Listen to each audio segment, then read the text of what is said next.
মিতুল, কেন এভাবে কান্নাকাটি করছিস মা? কেন করছিস বলতো? মেয়েটার কথা একটুও ভাববি না? দেখ মা, যে যাবার সে তো চলে গেছে, কিন্তু যে আছে তার কথা তো একবার ভাব। কাঁদিস না মা, কাঁদিস না। কুশল চলে যাবার পর থেকে মেয়েটাও যেন কেমন চুপচাপ হয়ে গেছে, মন মরা হয়ে এদিক সেদিক ঘুরে বেড়ায়, তোর কাছে আসতেও ভয় পায়। ভয় পাবে না বল দেখি? তোকে সবসময় এরম ভাবে কান্নাকাটি করতে দেখলেও তো ভয় পাবে। একটু শান্ত হ, একটু শক্ত হ মা, একটু শক্ত হ। বিশ্বাস করো যে মা, মেয়েটার দিকে তাকিয়ে নিজেকে সামলানোর খুব চেষ্টা করছি, না হলে যে কি করে বসতাম।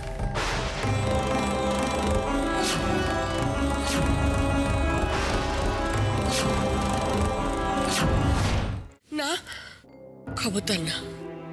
এসব কথা কেন বলছিস মা? এসব কথা একদম মনে ভাববি না, কখনো ভাববি না। শক্ত হ মা, একটু শক্ত হ। এটাকে নিয়ে ভাব, ও যাতে লেখাপড়া শিখে ভালোভাবে মানুষ হতে পারে সেদিকে নজর দে, সেই চেষ্টা কর। মা,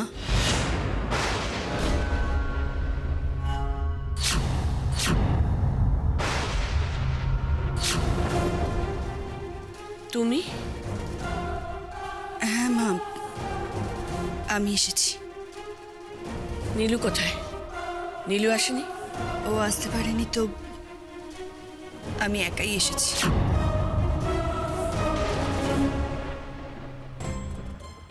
তুমি একা এসেছো?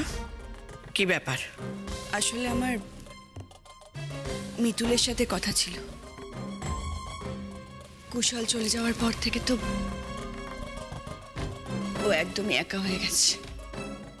তাই এসেছো আমাকে সান্ত্বনা দিতে।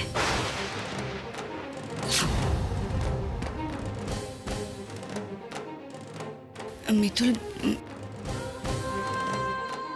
মিতুল আমি দেখো, আমার তোমার সান্ত্বনার কোনো প্রয়োজন নেই।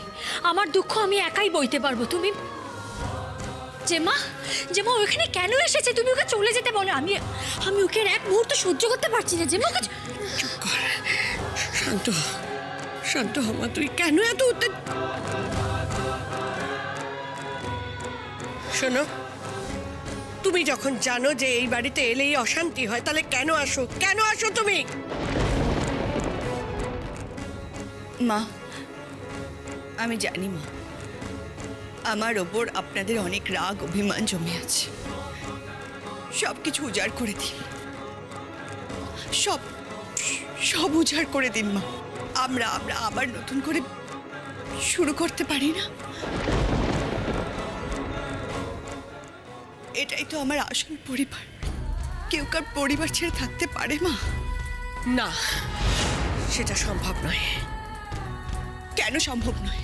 সমস্ত মান অভিমান ভুলে গিয়ে আমরা আবার নতুন করে শুরু করতে পারি না? এসব ভালো ভালো কথা এখন বলে কোনো লাভ নেই। তোমার জন্যে কুশল আমাদের ছেড়ে চলে গেছে, এই কথাটা আমরা কোনো দিন ভুলতে পারবো না।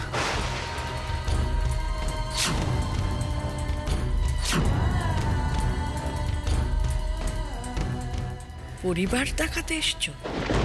পরিবার? আমার ছেলেকে আমার কাছ থেকে তুমি দূরে সরিয়ে নিয়ে গিয়ে এখন